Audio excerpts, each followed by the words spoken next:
Chapter 45. Gunny slowly increased his speed and hit the attitude thrusters. The skiff, belly swollen with its unmanned payload, didn't respond as easily as it normally did. He didn't know how much mass the makeshift battering ram had, but it was enough to throw off the maneuvering characteristics. He hoped like hell they would be rid of the thing before he had to take evasive action of any kind, or getting his squad out alive was going to be even more interesting than usual. Well, more terrifying, he told himself, because nothing about this mission has been usual. Went sat in the cannon mount with Murdoch in the rear, the young Marine's flechette rifle raised and ready to fire. Before mounting up, he told Murdoch to shoot anything that moved, so long as it wasn't human, wasn't the skiff, and wasn't the SV-52. The private, his face visible before lowering his visor, had looked pale and unsure. Gunny didn't blame him, but he yelled at the kid anyway. The last thing he needed right now was for the young Marine to freeze up. At least Went was cold and cool. The Lance Corporal had turned from the fuck-up in the company to a Marine Gunny was proud to have fighting by his side. Apparently, wonders never did cease. Gunny would have liked to have had at least 2 more Marines in his squad, but there weren't any left.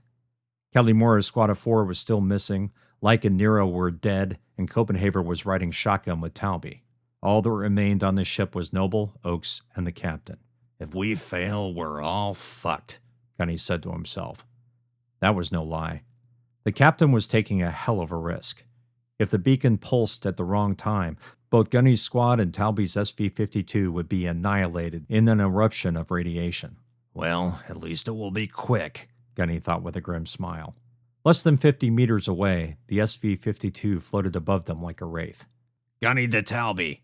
Go ahead, Gunny. Sir, we're going to move into position below you and on Mira's starboard side. Black said we should aim for that area to maximize penetration. Lieutenant Noble made us a little battering ram. It should reach 100 meters per second before striking the wreckage. And then, boom. If that doesn't clear enough of the wreckage for the skiff to get through, we have bigger problems. Aye, Gunny, Talby said. I'll provide cover when you move into position. Aye, sir. Appreciate the assistance. Talby laughed. Just make sure that thing doesn't come back at us. No worries on that, sir, Gunny said. Noble says his little toy will keep going until something stops it or we detonate it. Acknowledged, Talby said. Just let me know when you're going to launch it. Aye, sir. Out, Talby said. Gunny hissed a sigh and continued maneuvering the skiff. As the damaged aft section drifted into his sightline, he saw the pulsing lights inside the wreckage. He'd seen them on the feeds, but watching them through his own eyes was a completely different experience. Less than 200 meters from him, exosolar life forms blinked and winked like the beating of 1,000 alien hearts. Gunny? Went said over the comms. What is it, Went? I'm busy. Aye, Gunny, but they're on the port side. Are those things moving closer to us? He flicked his eyes to the cannon cam and froze. Went was right. Shapes moved in the shadows on the aft's port side. Those things seemed to be making their way out of the wreckage and toward them. Can't anything go according to plan? Gunny asked no one. He cursed as he connected to Talby. Sir, you see them on the port side? Aye, Gunny, Talby said. Copenhagen spotted them too. You have a better eye than Went? We do. Talby said. Copenhagen says they look like the Starfish things, but they're moving differently. Should reach your firing range in about 10 seconds. They'll hit you in less than 30. Aye, sir. Gunny checked his HUD. Black had plotted the perfect trajectory for the battering ram. All he needed was another 15 seconds at present speed. Fuck this, Gunny said, and hit the thrusters. Hang on, Marines! The skiff slid sideways as it continued forward. Another burst, and their forward momentum increased to 15 meters per second. Gunny waited until they were nearly to the launch point before activating the starboard side thrusters at full. Their sideways momentum quickly slowed, and the skiff was suddenly pointed straight at the target. Less than 50 meters separated them from the beginnings of the aft wreckage. This was closer than he wanted to be, or Black had recommended, but it was the best he could do. Sir, I'm firing the ram. Acknowledged. Fire at will. Went, Gunny said with a grimace. Get those fucking cannons on the bogies and start firing. Aye, sir. Gunny said a prayer to the void, cut the magnetics holding the ram, and activated the makeshift weapon. The skiff shuddered as a small puff of gas sent the ram a few meters below the skiff before its engines fired. "Ram away! Taking evasive action!" He punched the forward thrusters, and the skiff shot backward away from Mira's aft at 5 meters per second, just as the flechette cannon began belching projectiles. He kept his eyes focused on the forward cam feeds, not daring to glance at the incoming creatures. The ram's tiny engines glowed like stars as the thick Atmos steel slab shot through the darkness, separating them from the aft section's latticework of wrecked and damaged deck plates. "Talby, we're clear," Gunny said. The hell you are! Talby yelled. Gunny flicked his eyes to the portside cam. Dozens of shadows streaked toward the skiff. He gripped the throttle and prepared for impact.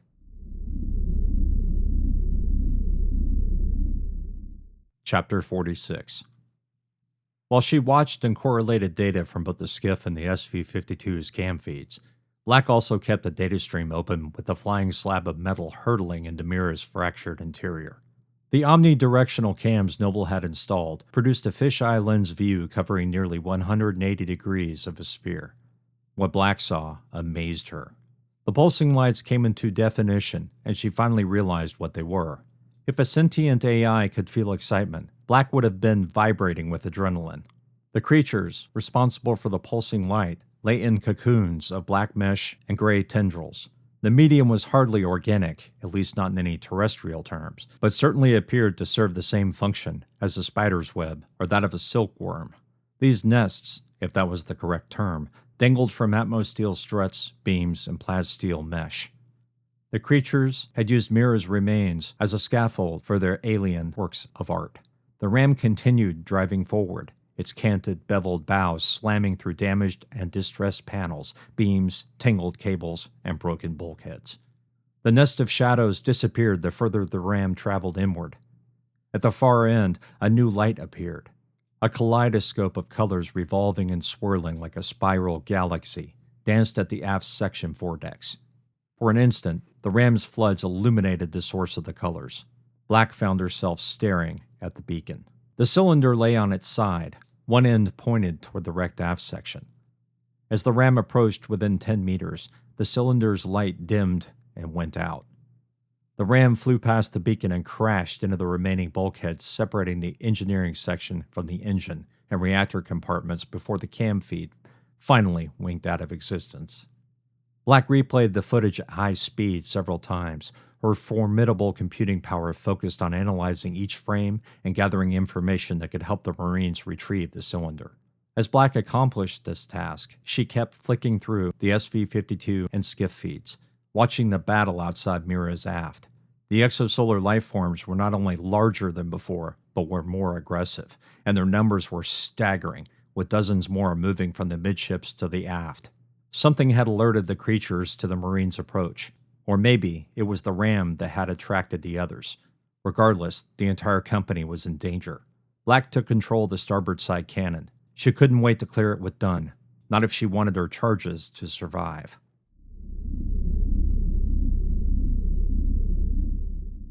Chapter 47. Gunnys Hut ammo sensor counted down in a hurry. Went was aiming before pulling the trigger, but it seemed as though every second another 3-round burst erupted. At this rate, they would run out of the new flechette ammo in another minute. "Switch to explosive rounds," Gunny said, doing his best to keep his voice calm.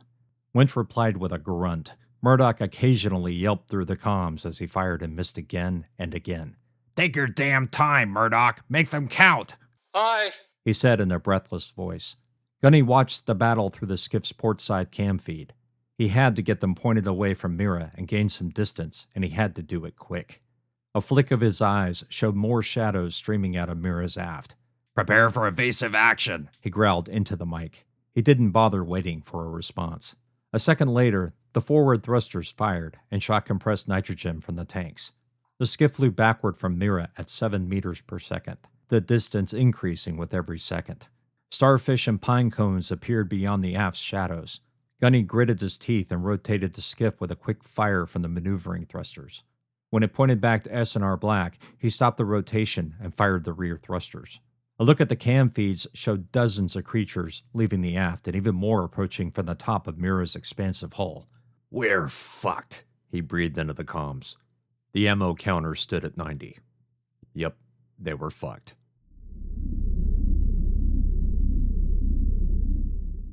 There were too many of them, and Talby knew it. Copenhaver opened up with the turret, spraying tritium flechettes into the clusters of starfish and pine cones. The rounds detonated when they found their targets. The creatures hit by the fusillade disappeared in showers of black limbs, broken carapaces, and shattered shells. But it wasn't enough, not even close. At least she was taking slow, careful shots, doing her best to make every round count. The horde of creatures had decided to break up into smaller clusters, making it difficult to target more than a few at a time. Several starfish had moved into a flanking position on the SV-52's port side. Copenhaver had to pull her aim off the advancing line to meet the new threat. Cursing, Talby activated the flak cannons, spreading explosive flechette rounds in a wide circle around the craft. "Talby to done." Done here.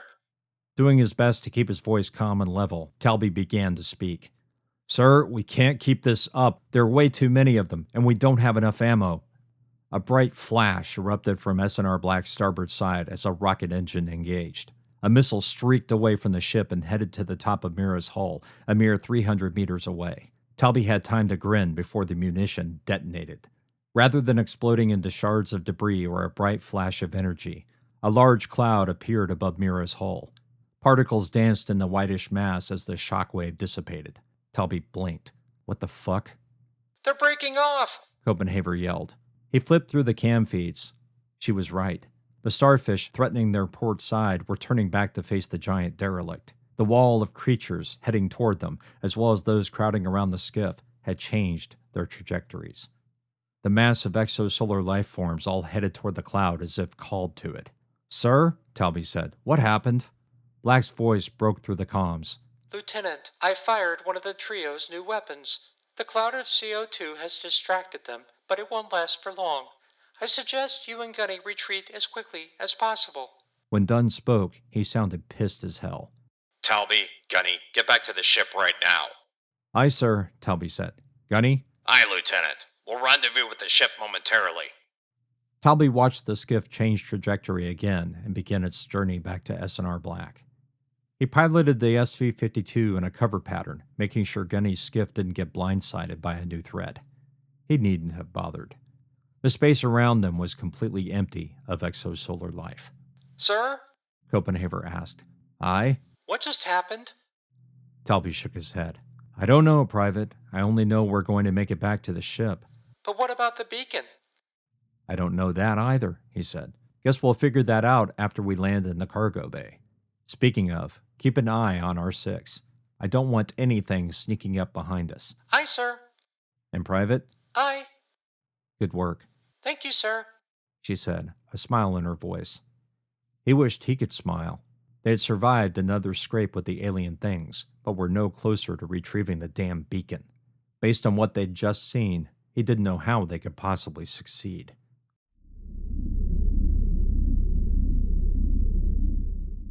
Chapter 48. When she regained consciousness, bright lights filled her HUD. She took a breath and regretted it immediately. Her chest felt broken inside, as though her ribs had inverted and the ends were jabbing into her vitals instead of protecting them. A groan escaped her lips, and she shut her eyes tightly against another shock of pain. "Corporal?" Dickerson asked. "Yeah," Kelly wheezed. It hurt to talk. Hell, it hurt to think, let alone breathe. "Shit," Carb said. "Boss, you alive in there? You sound like you can't get enough air." Carb was right. Her lungs didn't seem able to hold enough oxygen. Exhaling was easier than pulling in atmosphere, but everything hurt. The urge to cough tickled at her consciousness. Fuck. She had a punctured lung. She knew it. The metallic tang of copper hit the back of her throat. A bubble of blood rose from her mouth and popped inside her helmet, smearing the inside of her faceplate. "Broken rib," she whispered, doing her best not to cough. Coughing would only increase the damage, not to mention the pain. "Punctured," "God damn it," Dickerson said. She opened her eyes. The lights had moved away slightly, no longer flooding her HUD. Dickerson stood over her, while Carb knelt beside her. His shoulder still drooped to one side, the arm hanging at an odd angle. "What happened?" Carb's hands dug into the pouch around her belt. Couple of those things got in here, she said. Don't worry, Elliot got 'em. Elliot? Holy shit, she thought. Despite the pain, she managed to grin. She wanted to say something witty, but was afraid she'd cough again. Carb held a syringe over Callie's intake tube. Going to shoot you up with some fresh nannies, boss. Callie's HUD flashed an alert message as the injector connected to her suit tube. Just hang on for me. She said nothing, but scanned the hallway. Dozens of small black shards floated in the air along with coiled ropes of liquid. Misshapen blisters covered the Atmos steel outer airlock door. The things were moving so fast they dented the damn door? How the hell was that possible? The injection started its push, and 30 milliliters of nannies shot into her systems. She knew she'd taken too much damage over too long a period of time for her existing nannies to help. They needed a boost. The only problem was they were now down another nanny injector. How many did they have left? 2? None? She couldn't remember. A status window appeared on her HUD as the nanny swarm connected to her block for a vitals report. With any luck, the nannies would head straight for the punctured lung. It would take them time to perform a patch and move the broken ribs so it no longer threatened her chest, but they didn't have that kind of time. The best she could hope for was some temporary relief. One thing for sure, she couldn't take another impact like that, not if she ever wanted to breathe again. She felt a tickle in her chest cavity, and the urge to cough subsided. She didn't know if the nannies had simply blocked off the lung entirely or they'd somehow managed to already repair her. The latter was all but impossible. Callie took an experimental breath and held it. Her lung capacity had been cut in half, but that was better than having to take shallow breaths. "Thank you," she managed. Welcome, boss, Carb said. Dickerson stepped away, his helmet pointed at something she couldn't see. Well, Corporal, I got good news and some bad, he said. "I don't like the sound of that," Kelly said. Yeah, Elliot said. And trust me, Dickerson likes to give bad news. Shut up, luggage. Elliot chuckled. Ain't no luggage round here anymore, the Marine said in a mock drawl.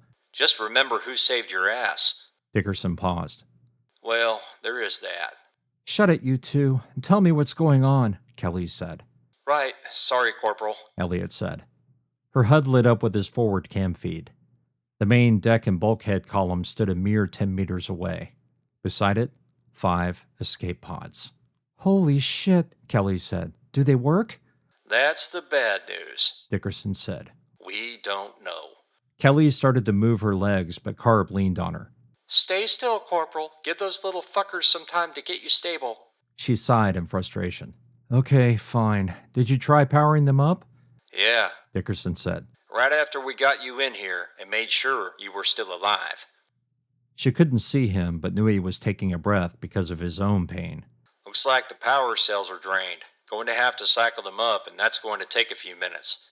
"We in any danger?" Not so we know, boss. Carb said. Elliot did a quick scout. We're behind a half-meter of Atmos steel, and there doesn't seem to be many ingress points. "Don't seem to be," Kelly said to herself. That didn't exactly fill her with confidence. Is this more bad news? She could almost feel the three of them looking at one another. After a moment, Dickerson sighed. Besides my arm being completely fucked, there's a hatch to the cargo bay. Looks somewhat damaged. "Damaged? I thought you said we were safe." "Well, we are." But if something bashes it, we're in trouble. "Great." Kelly tried to push away the image of a million pine cones struggling to fit through the hatch and flood the room. It wasn't something she wanted to experience. "Okay, Dickerson and Elliot, get on those escape pods. See if you can find a way to get the power cells back up. Might even be a manual charger inside."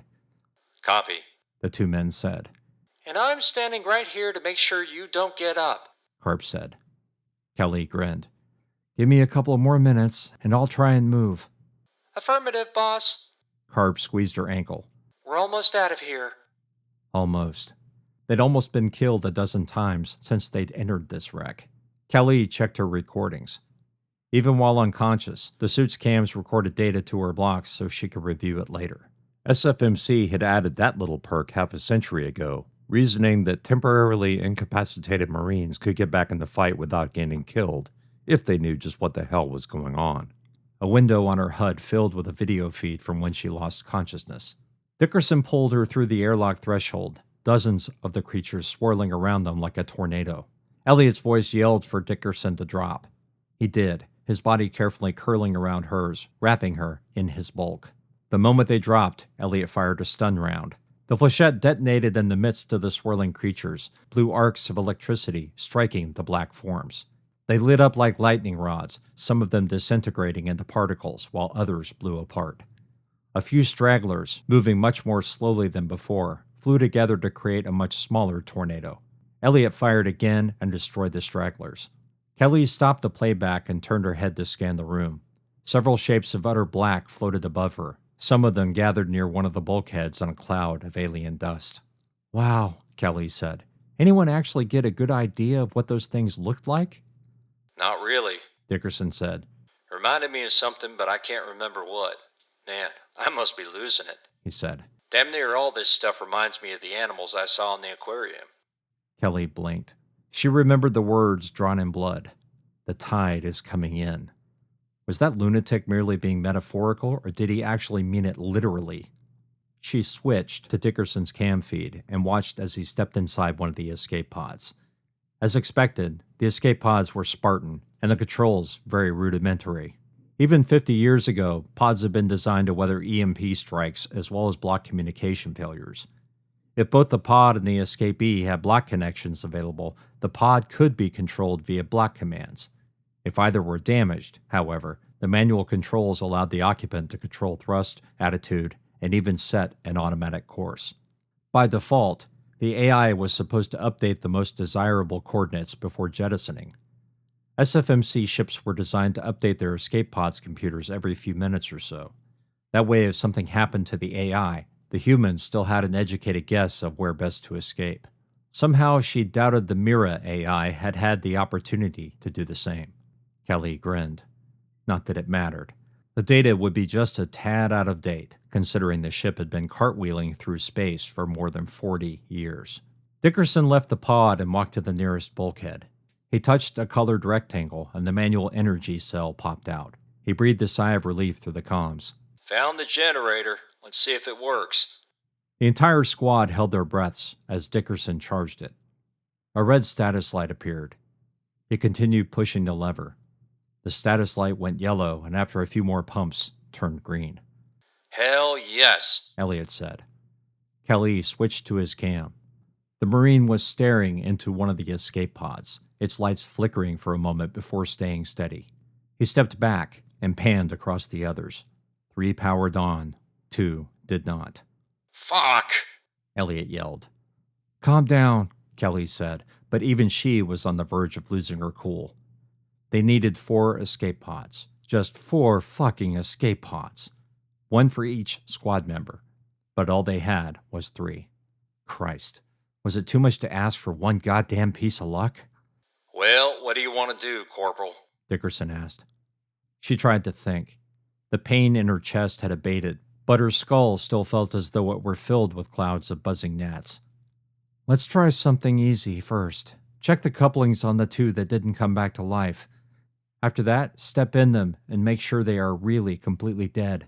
Maybe one of them is just damaged." "Ah, Corporal," Dickerson said. "Boss?" Carb asked. "How are you feeling?" "Better," she said.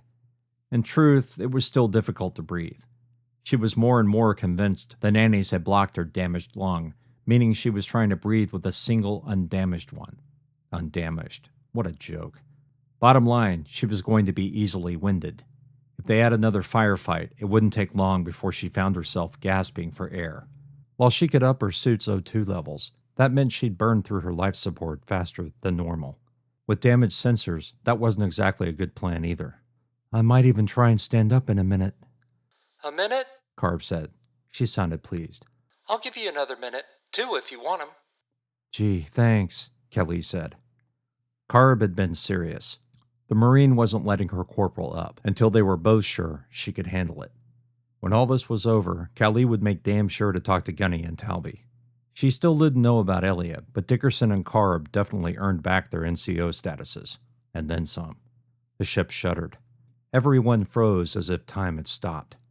It shuddered again, the deck vibrating beneath her. Dust, detritus, and ice particles swirled from the ceiling, darting in all directions in the ZG. What the hell was that? Elliot asked. Another vibration rocked the ship, this one powerful enough to strain Callie's magnetics, her body trying to rise off the deck. Carb lost her balance, but her boots kept her from flying upward. Christ, Dickerson said. You think they're trying to tow? I don't know, Kelly said. Whatever's going on, I don't think it's good. The ship quaked again. Kelly watched the ceiling panel come unhinged and cant slightly.